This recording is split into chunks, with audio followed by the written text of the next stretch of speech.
Perjalanan hidup tidak selalu mudah dan lancar. Dari waktu ke waktu kita jatuh, berusaha bangkit lagi, terjatuh lagi dan bangun kembali. Terkadang kita merasa lemah, takut dan tidak mengerti arah tujuan Tuhan bagi kita. Tetapi tidak mengapa, sebab Tuhan memahami keterbatasan kita. Yang terpenting kita tetap setia berjalan di belakang Yesus, sambil memohon agar Dia memantapkan langkah kita, selangkah demi selangkah.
Jemaat yang dikasihi oleh Tuhan, marilah kita mendasari ibadah kita pada hari ini di dalam satu pengakuan bahwa pertolongan kita datangnya dari Tuhan yang menciptakan langit dan bumi, yang tidak pernah meninggalkan perbuatan tangannya. Damai Kristus beserta kita semua. Bapak, Ibu, saudara-saudari yang dikasihi oleh Tuhan, kita kembali berkumpul dari berbagai tempat di rumah kita masing-masing untuk menyatukan hati kita beribadah kepada Tuhan. Pada kesempatan yang baik ini, biarlah kita boleh datang membawa segala keberadaan diri kita, dan kita boleh berdoa mengakui kelemahan-kelemahan dan juga dosa kita di hadapan Tuhan. Mari kita berdoa. Dalam perjalanan kehidupan yang kami lalui, berbagai macam peristiwa datang silih berganti. Dan kami mempunyai kesempatan untuk menyatakan pilihan-pilihan sikap kami yang akan kami nyatakan di dalam perbuatan. Sesungguhnya jikalau Tuhan tinggal di dalam pikiran kami, sesungguhnya jikalau hadirat Tuhan sungguh-sungguh kami sadari ada di dalam kehidupan kami. Mungkin kami mempunyai ketenangan dan kami mempunyai kemampuan untuk mengambil sikap hidup yang sesuai dengan kehendak Tuhan. Tetapi di banyak kesempatan, kami seringkali bersikap mengambil tindakan tanpa mengingat apa yang menjadi kehendak Tuhan. Pilihan-pilihan perbuatan kami terkadang jauh dari apa yang seharusnya, apa yang baik, apa yang benar, apa yang menyatakan kasih. Jikalau kami mengingatnya, kami menyesal. Jikalau kami mengingatnya, kami datang ke hadirat Tuhan mengakui akan segala kekeliruan dan kesalahan yang kami perbuat. Oleh karena itu ya Bapa, di hadapan-Mu kami mengakui dosa-dosa kami. Di hadapan-Mu kami meminta pengampunan lewat Putra-Mu yang tunggal, Tuhan kami, Yesus Kristus. Amin. Bagi kita yang mengakui segala dosa-dosa kita di hadapan Tuhan, berita anugerah diberikan kepada kita, yang mana dituliskan dalam surat 1 Petrus pasalnya yang kedua, ayatnya yang ke-9 hingga ayatnya yang ke-10 yang mengingatkan tentang siapa kita di hadapan Tuhan. Tetapi kamulah bangsa yang terpilih, imamat yang rajani, bangsa yang kudus, umat kepunyaan Allah sendiri, supaya kamu memberitakan perbuatan-perbuatan yang besar dari Dia, yang telah memanggil kamu keluar dari kegelapan kepada terangnya yang ajaib. Kamu yang dahulu bukan umat Allah, tetapi yang sekarang telah menjadi umat-Nya. Yang dahulu tidak dikasihani, tetapi yang sekarang telah beroleh belas kasihan. Demikianlah berita anugerah dari Tuhan. Syukur kepada Tuhan. Yesus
Mari kita tunduk kepala, kita bersama-sama berdoa. Tuhan yang Maha Baik, kami mau membuka hati kami untuk mendengarkan sabda Tuhan. Berbicaralah, berkata-katalah kepada kami. Kami rindu merasakan hadirat Tuhan. Kami merindu mendengar ajaran dari Engkau. Karena itu ya Tuhan, biarlah di dalam kuasa Roh Kudus, kami boleh mengerti apa yang menjadi kehendak Tuhan. Hamba-Mu yang akan berbicara di dalam nama Tuhan, kiranya juga Engkau mengurapi agar yang dikatakan semata-mata menyampaikan maksud hati Tuhan. Di dalam nama Tuhan kami Yesus Kristus, kami berdoa. Amin. Pembacaan Alkitab diambil dari Injil Yohanes pasal 14, ayatnya yang pertama hingga ayatnya yang ke-12. Tertulis demikian, janganlah gelisah hatimu. Percayalah kepada Allah, percayalah juga kepadaku. Di rumah Bapa-Ku banyak tempat tinggal. Jika tidak demikian, tentu aku mengatakannya kepadamu. Sebab aku pergi ke situ untuk menyediakan tempat bagimu. Dan apabila aku telah pergi ke situ dan telah menyediakan tempat bagimu, aku akan datang kembali dan membawa kamu ke tempatku, supaya di tempat di mana aku berada, kamu pun berada. Dan kemana aku pergi, kamu tahu jalan ke situ. Kata Thomas kepadanya, Tuhan, kami tidak tahu kemana Engkau pergi. Jadi bagaimana kami tahu jalan ke situ? Kata Yesus kepadanya, Akulah jalan dan kebenaran dan hidup. Tidak ada seorang pun yang datang kepada Bapa kalau tidak melalui aku. Sekiranya kamu mengenal aku, pasti kamu juga mengenal Bapa-Ku. Sekarang ini kamu mengenal Dia, dan kamu telah melihat Dia. Kata Filipus kepadanya, Tuhan, tunjukkanlah Bapa itu kepada kami, itu sudah cukup bagi kami. Kata Yesus kepadanya, telah sekian lama aku bersama-sama kamu, Filipus, namun engkau tidak mengenal aku? Barang siapa telah melihat aku, ia telah melihat Bapa. Bagaimana engkau berkata, tunjukkanlah Bapa itu kepada kami? Tidak percayakah engkau bahwa aku di dalam Bapa dan Bapa di dalam aku? Apa yang aku katakan kepadamu tidak aku katakan dari diriku sendiri. Tetapi Bapa yang diam di dalam aku, Dialah yang melakukan pekerjaannya. Percayalah kepadaku bahwa aku di dalam Bapa dan Bapa di dalam aku. Atau setidak-tidaknya, percayalah karena pekerjaan-pekerjaan itu sendiri. Aku berkata kepadamu, sesungguhnya barang siapa percaya kepadaku, ia akan melakukan juga pekerjaan-pekerjaan yang aku lakukan. Bahkan pekerjaan-pekerjaan yang lebih besar daripada itu. Sebab aku pergi kepada Bapa. Demikianlah pembacaan dari firman Tuhan. Bapak Ibu, saudara-saudari yang dikasihi oleh Tuhan, ada seorang yang bernama Guido. Dia adalah seorang Yahudi Italia. Dia mempunyai seorang istri yang bukan orang Yahudi dan juga seorang anak laki-laki yang berusia 4 tahun. Pada awal Perang Dunia Kedua, Guido dan keluarganya dipaksa dibawa ke kamp penampungan khusus orang-orang Yahudi. Tempat di mana orang-orang Yahudi kehilangan kebebasannya, dipisahkan dengan anggota keluarganya yang lain, diharuskan melakukan kerja paksa, mereka kedinginan dan juga seringkali kekurangan makan. Bahkan di kamp pengungsian tempat orang-orang Yahudi itu banyak orang-orang Yahudi yang dibunuh. Nah, di tengah situasi yang demikian, Guido berusaha untuk menyembunyikan anaknya yang masih kecil itu dari kekejaman tentara Nazi. Dan demi menyelamatkan nyawa anaknya, Guido meyakinkan anaknya bahwa kamp yang mereka tempati sebetulnya hanyalah sebuah permainan saja. Dalam permainan ini, yang berhasil mengumpulkan 1.000 poin akan memenangkan hadiah, yaitu sebuah tank. Bukan mainan tank, tetapi tank sungguhan. Gitu ya. Oleh karena itu, Guido mengatakan kepada anaknya, kamu tidak boleh menangis. Ketika engkau kedinginan, ketika engkau kelaparan, engkau jangan menangis. Juga engkau tidak boleh menangis merengek-rengek mencari ibumu. Karena itu akan membuat kita kehilangan poin. Tentara-tentara yang ada dan anak-anak yang lain juga sedang berlomba-lomba mendapatkan tank itu. Nah, sebaliknya, kalau anak Guido ini mau bersembunyi, bisa bersembunyi dari para penjahat yang ada di kamp, nanti dia akan bisa mendapatkan poin. Bapak Ibu, saudara-saudari, dengan keyakinan yang kuat, Guido dapat menghibur dan juga menyenangkan hati anaknya. Sehingga anaknya merasa ketika ada di dalam kamp pengungsian atau kamp tempat penampungan itu, sekalipun dia harus bersembunyi, tidak boleh terlihat orang-orang lain, dia merasa gembira, seolah-olah dia sedang bermain.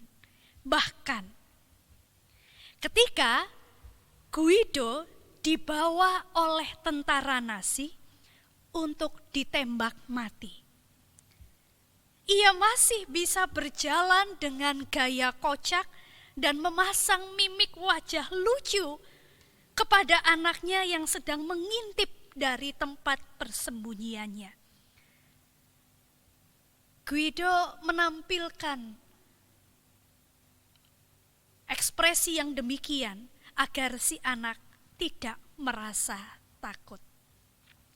Kisah ini adalah sebuah kisah nyata yang kemudian diangkat menjadi sebuah film berbahasa Itali, judulnya La Vita è Bella. Artinya, hidup itu indah. Sekalipun hidup berada di bawah bayang-bayang maut, ada keindahan yang dapat ditemukan. Saya membayangkan suasana percakapan Yesus dengan ke-11 murid di pasal 14 juga diwarnai dengan kemuraman, kesedihan, dan ketidakmengertian. Setelah Tuhan Yesus membasuh kaki murid-muridnya, Yesus memperingatkan bahwa seorang dari antara para murid akan menyerahkan atau mengkhianati Yesus. Yesus menyatakan bahwa ia akan segera meninggalkan para murid, artinya mati. Dan meskipun Petrus mengatakan bahwa ia rela menyerahkan nyawanya, Yesus membalas dengan perkataan, engkau akan menyangkal aku 3 kali. Bapak, Ibu, saudara-saudari, Anda bisa bayangkan bagaimana suasana yang muncul ketika tadinya mereka perjamuan makan, lalu hal-hal ini yang kemudian dipercakapkan.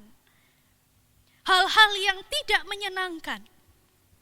Berita buruk yang mengganggu seputar pengkhianatan, penyangkalan, dan juga kematian.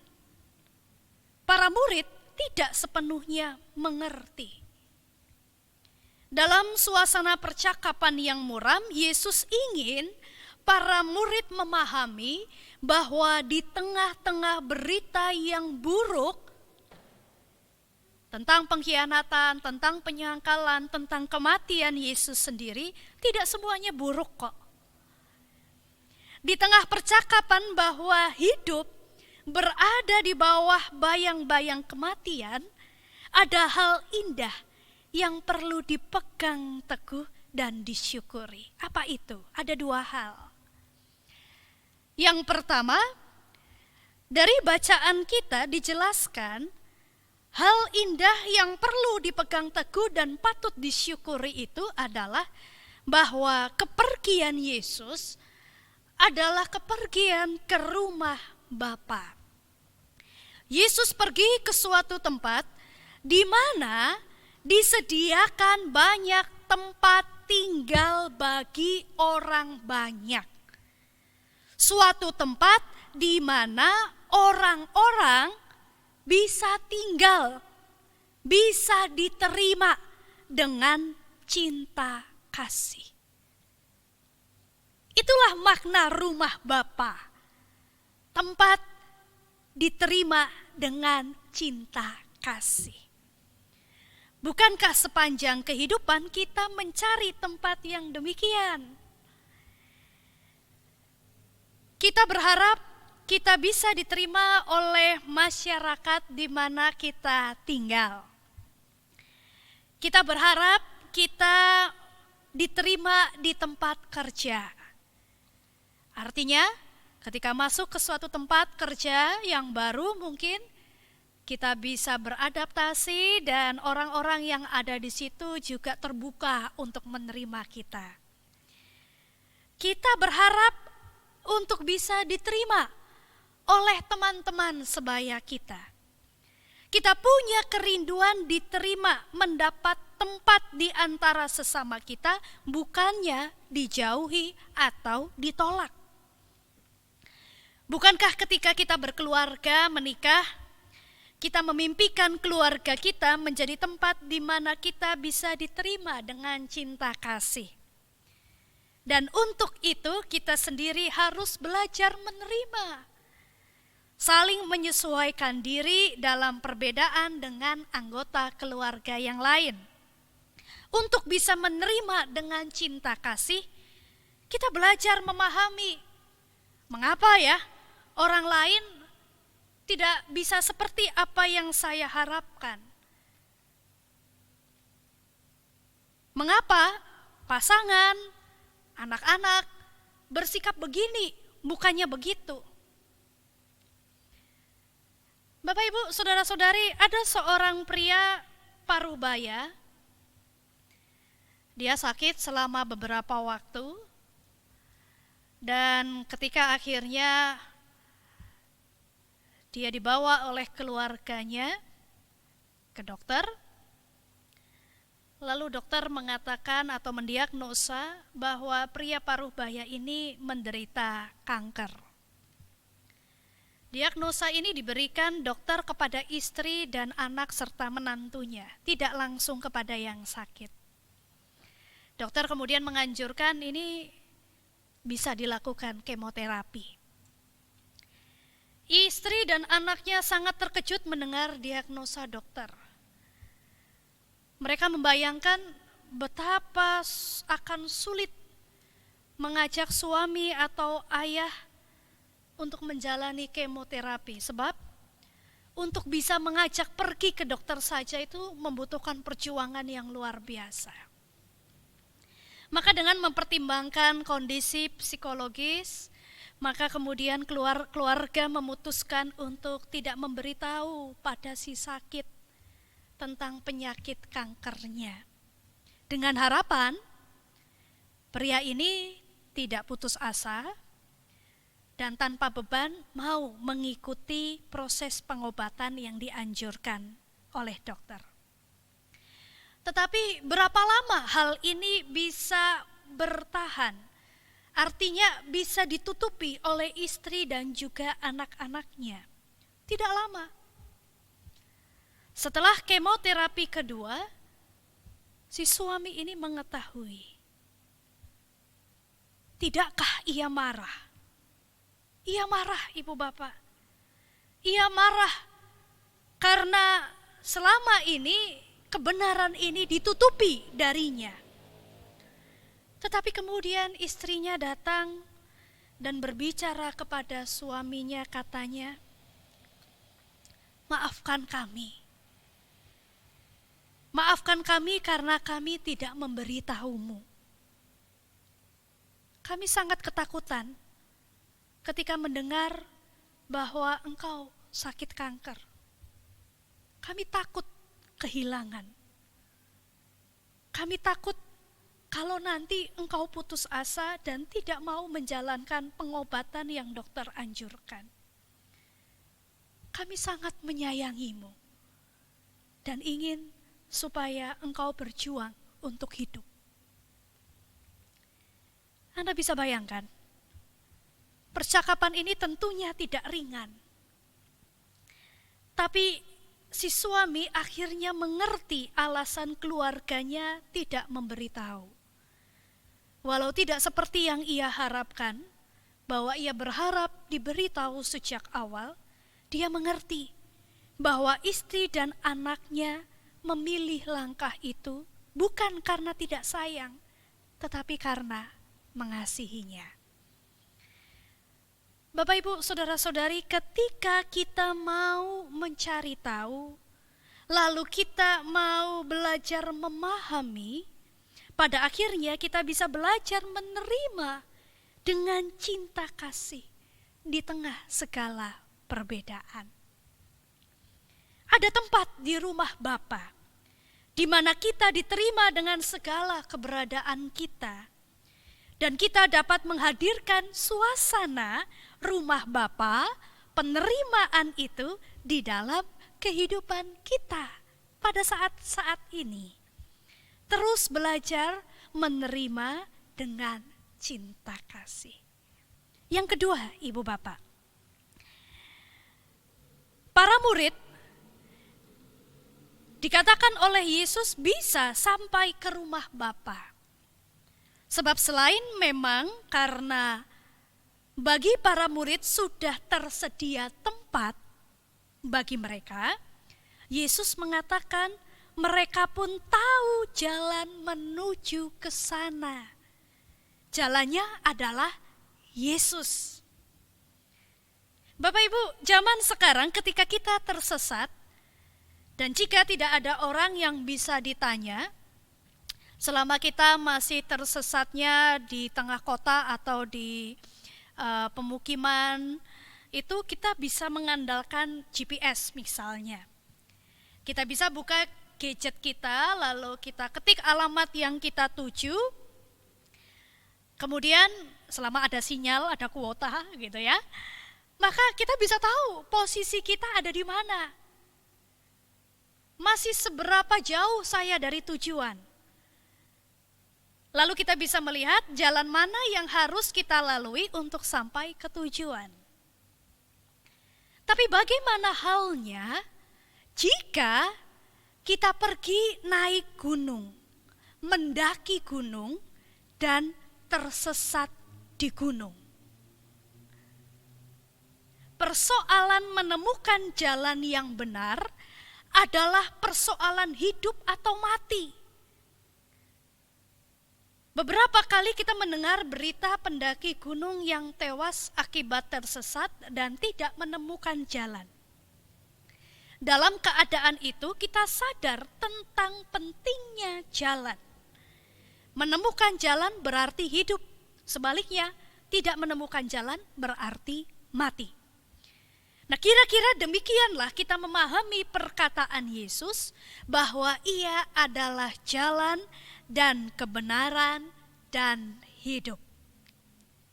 Mengikut Yesus, berjalan atau hidup mencontoh Yesus akan membawa kita pada kebenaran dan hidup yang mengarah pada rumah Bapa. Pada ayat yang keempat, Yesus mengatakan, "Dan kemana aku pergi, kamu tahu jalan ke situ." Jika para murid telah melihat dan mengenal Yesus, ikut melakukan pekerjaan yang Yesus lakukan, maka itu semua akan bermuara pada Bapa. Dan sesungguhnya memang benarlah bahwa pada akhirnya semua perjalanan kita akan mengarah pada rumah Bapa, mengarah kepada Bapa sendiri. Hal ini mestinya menjadi kesadaran buat kita semua. Yesus dalam menjalani kehidupannya dipenuhi dengan kesadaran ini. Bahkan jalan penderitaan yang harus Yesus tempuh mengarah semata-mata pada Bapanya, melakukan kehendak Bapanya. Ketika kita dengan sadar, dengan sungguh-sungguh mau terus berjalan di belakang Yesus, mengikut Yesus, mau tidak mau kita akan berubah menjadi semakin serupa dengan Yesus. Ketika kita berjalan dengan memandang kepada Kristus, kita akan belajar mengubah apa yang perlu diutamakan dalam kehidupan kita, berdasarkan apa yang Yesus utamakan dalam hidup Yesus. Kita akan belajar apa ya yang menjadi arah hidup Yesus dan kemudian mengubah arah kehidupan kita. Betapa kita sepatutnya bersyukur memiliki Yesus sebagai jalan yang menunjukkan pada kita bagaimana kita dapat hidup terarah dalam melakukan kehendak Bapa. Nah, kedua hal ini yang bisa menjadi pegangan yang menguatkan iman setiap kita. Dalam rumah Bapa ada penerimaan dan kita diberikan petunjuk, yaitu jalan untuk melakukannya dengan memandang kepada Yesus. Meski perjalanan hidup pada hari-hari ini tidak mudah, penuh ketidakpastian dan ketidakmengertian, tersimpan janji yang indah, pengalaman yang indah berjalan bersama dengan Yesus.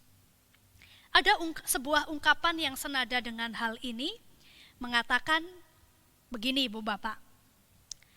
Hidup bukanlah tentang menunggu badai berlalu, tetapi tentang belajar menari di tengah hujan. Masa-masa ini dapat kita ibaratkan seperti badai yang kita nantikan akan segera berlalu. Kita sudah menunggu-nunggu kapan ini semua akan selesai. Kita sudah rindu untuk melakukan aktivitas kita seperti waktu-waktu yang lalu. Kita sudah rindu untuk bertemu. Tapi saya melihat bagaimana masyarakat kita tidak sekedar menangisi badai hujan yang sedang berlalu. Saya melihat bagaimana kita menari di tengah hujan, menemukan keindahan sekalipun di bawah bayang-bayang kematian karena pandemi COVID-19. Saya menjumpai bagaimana orang-orang tua belajar menggunakan gadget, lalu bervideo call ya, untuk mengucapkan, ya, menghubungi teman-temannya, sekedar say hello pada teman-temannya, gitu ya, untuk bisa melihat orang-orang yang sudah sekian bulan tidak ditemui. Saya melihat bagaimana orang-orang kemudian dalam situasi ini belajar bercocok tanam, berkebun. Bagaimana kemudian ada orang-orang yang belajar berjualan online, mencoba resep-resep masakan yang selama ini hanya disimpan. Hal-hal itu lalu menginspirasi orang lain juga untuk belajar, melakukan hal yang membangun. Tidak hanya sekedar menangisi, kenapa ya kok Tuhan membiarkan ada virus semacam ini. Saya melihat bagaimana orang tua belajar menarik napas lebih panjang. Maksudnya sabar untuk mendampingi anak-anaknya belajar. mengerjakan tugas-tugas sekolah. Saya melihat bagaimana orang-orang semakin sering bertanya kepada orang lain, apa yang bisa saya bantu? Apa yang bisa saya lakukan untuk mereka yang kesusahan? Pada hari-hari yang mungkin terasa berat bagi banyak orang, ada banyak orang yang telah berjalan di jalan Yesus, menebarkan kasih dan cinta kasih penerimaan yang memberi penguatan dan harapan pada yang lain. Di tengah situasi hari ini, kita dapat menemukan keindahan dan menari di tengah hujan. Amin. Saat teduh bagi kita.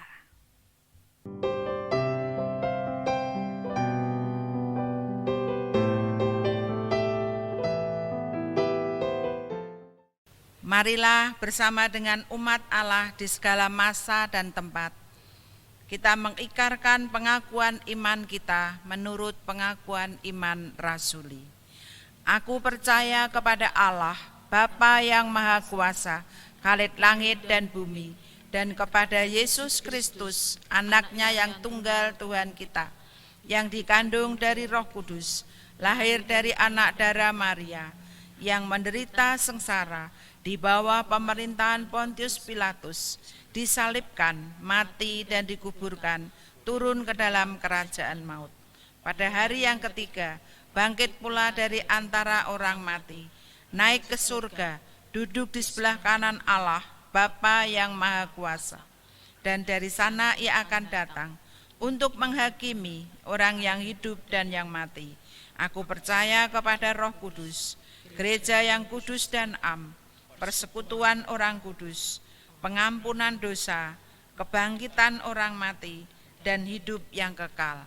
Amin. Mari kita berdoa syafaat.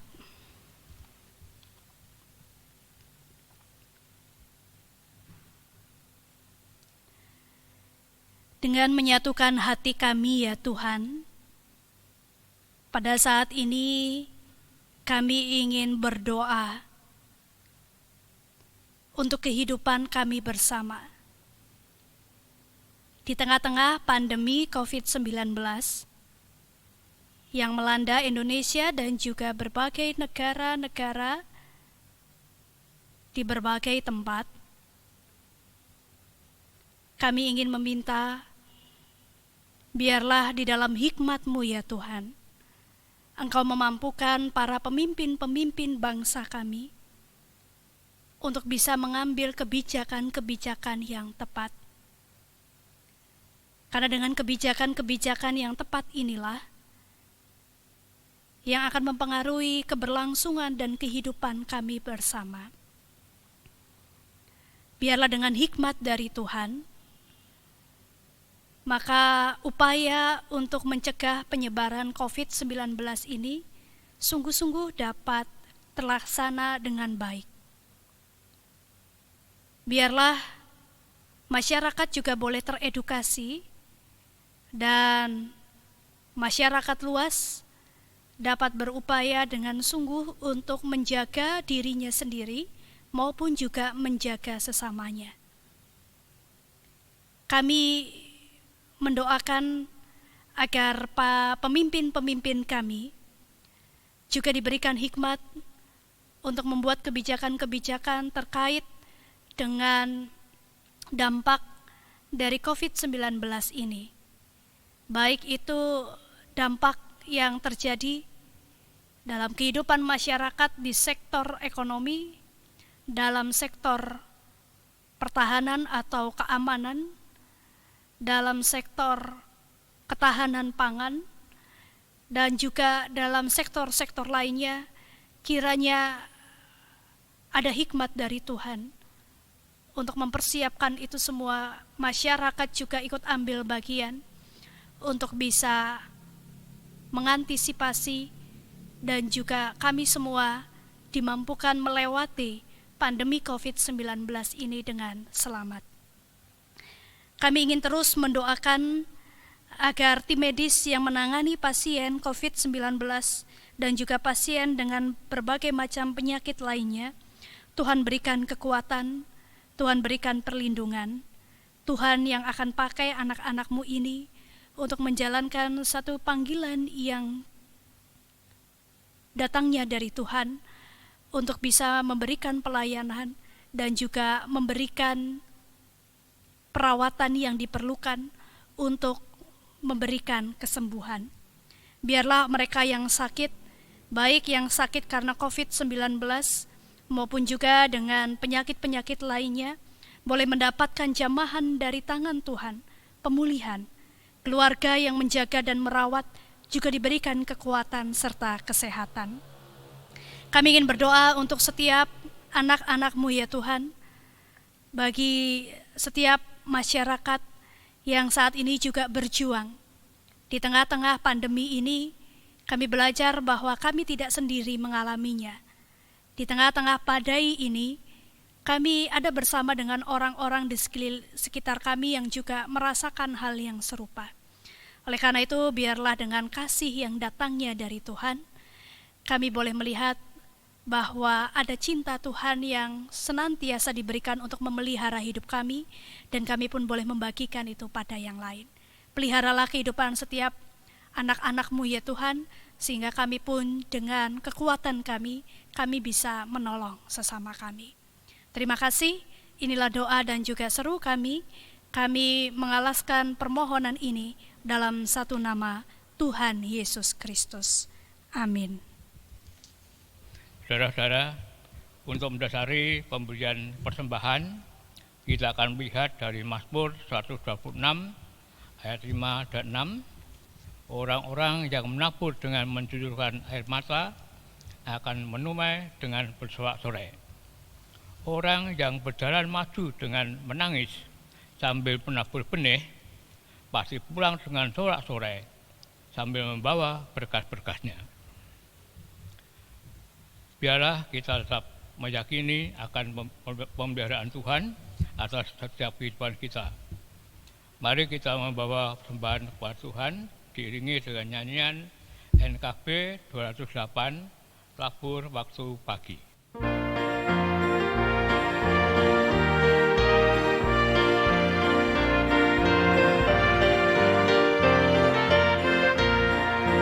Diterik sang surya di gelap bayang awan, kita pun menaburi yang bekerja.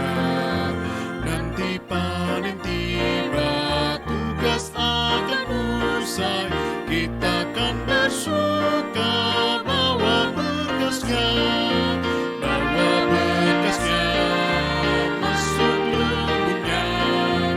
Kita akan bersuka bawa berkasnya, bawa berkasnya masuk lumbungnya. Kita akan bersuka bawa berkasnya.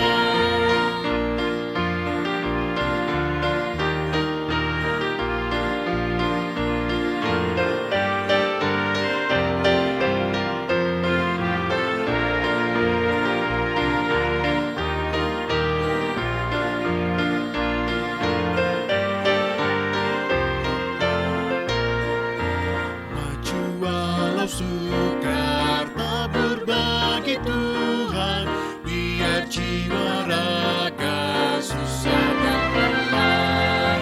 Sampai akhir nanti kita disambutnya, kita akan bersuka bawa berkasnya, bawa berkasnya masuk lumbungnya.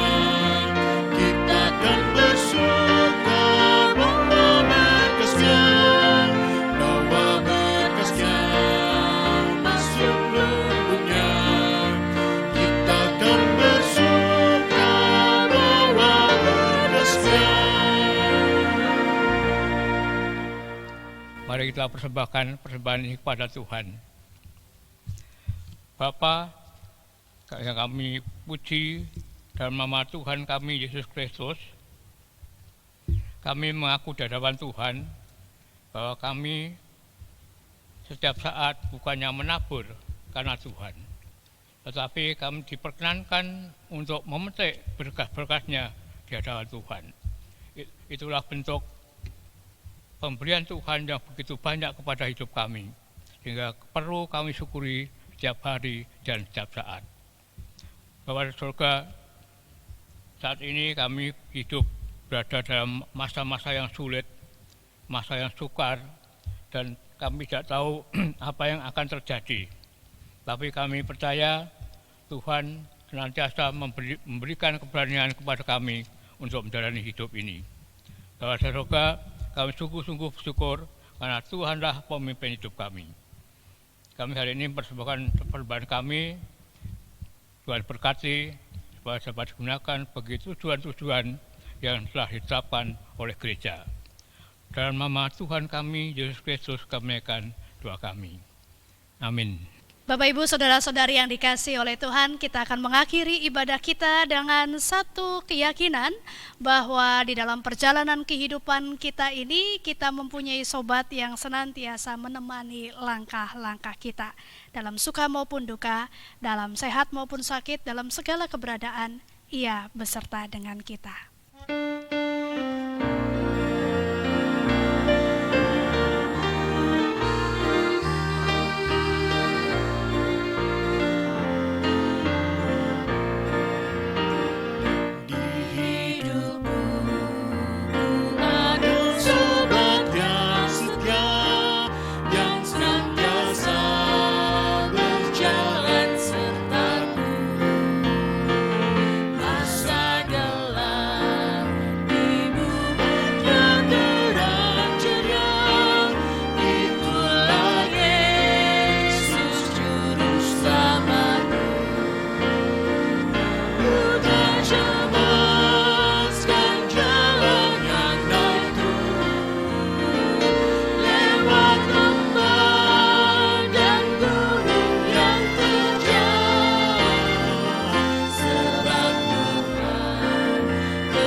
Terimalah berkat dari Tuhan.